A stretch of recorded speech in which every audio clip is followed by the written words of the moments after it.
Hello there and welcome back to another edition of the Hot Lap Classic Remastered. This time I take a look at the 1997 Honda NSX Type S. The third NSX to take on the course, although this is the second road-going one. The NSX we had previously was the 1990 model with the 4-speed automatic.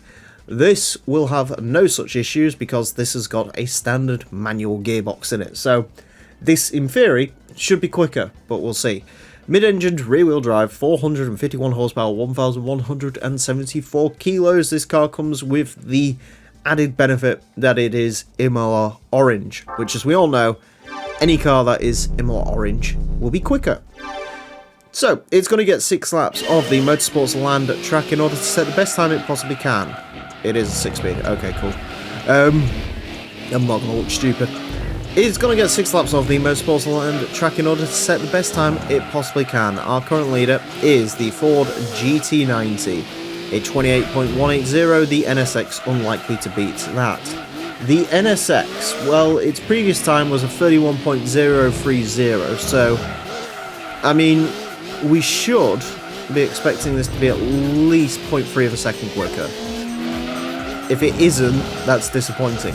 Admittedly, rear-engine cars of this course do not go well together, but this should be better. And to be fair, already, it's quite nice to drive.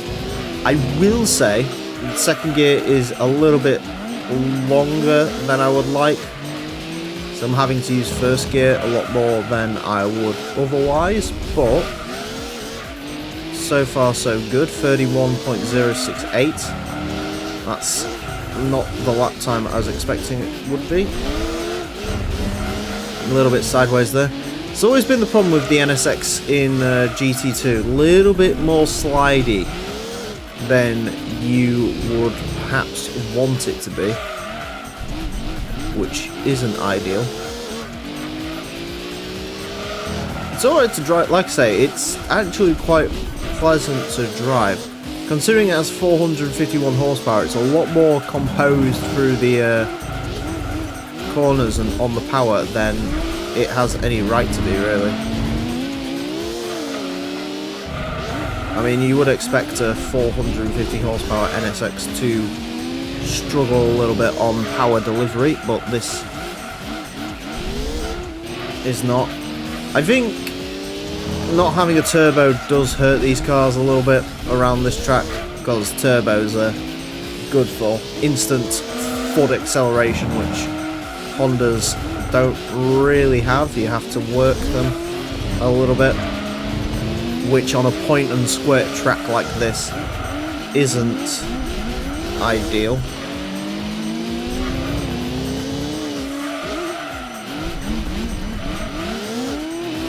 Changed up a little bit too quickly there.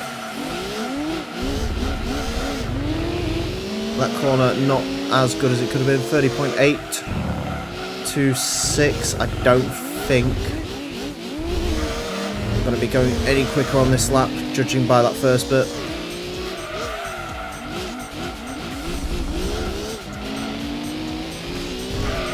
Yeah, tag that corner. That's not good.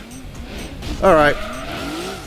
Not quite the improvement I'd expect it to be, obviously, because of the way the leaderboard works.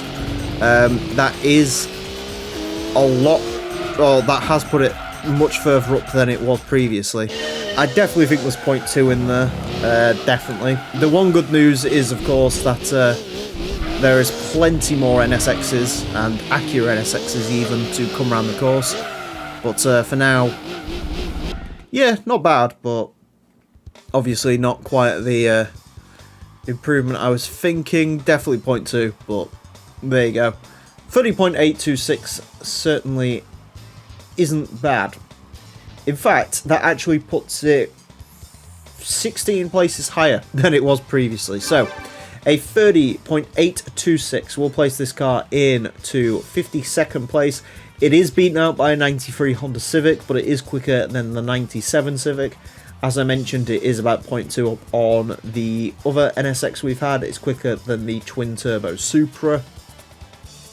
lose out slightly to the Stratos and Esprit, but the actual power delivery on those cars was a lot more suited to this track than this car was.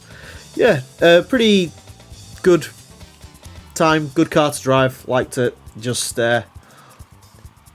yeah, a bit unfortunate, but there's the ropes sometimes. As I mentioned, there is the Type S0, Type R, they're going to be running the racing mod. I think they're going to be the ones to really look at.